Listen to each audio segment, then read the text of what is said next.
This is a Minima 1 puzzle and I will show you how to solve it in this video. This puzzle has absolutely crazy solution since it requires some complicated moves in order to fit all three parts inside the frame. This puzzle was designed by Frederic, Boucher and made by Pelikan. Difficulty level of the Minima 1 puzzle is 8 out of 10 on a Puzzle Master's difficulty scale, and as I mentioned, the goal is to fit all parts inside the frame.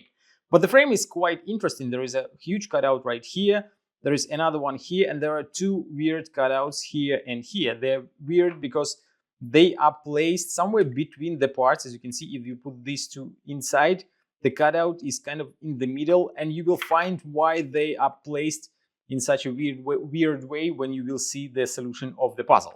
If you like the Minima 1 puzzle and you want to buy it, or you want to buy the whole series of Minima puzzles, you can get it at puzzlemaster.ca, and don't forget to subscribe if you want to see more videos from Puzzle Master.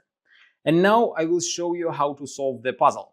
So you start with this piece, you put it inside like that, and here you will find why the puzzle has those weird cutouts. Since what you have to do now is to rotate this piece inside. You will put it somewhere in the middle so that the part of the piece will stick through this cutout, and then you can rotate it. That is actually the only way how you can rotate it, and then to finish the rotation you need this cutout as well.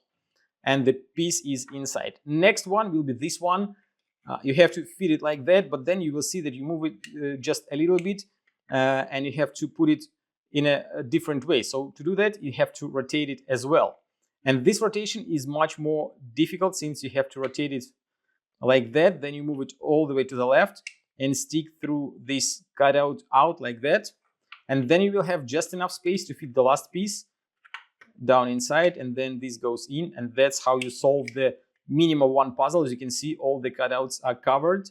There are no open space left. And that was the crazy solution of the Minima 1 puzzle. If you like this puzzle and you want to try some other great puzzles designed by Frederic Boucher, go to puzzlemaster.ca.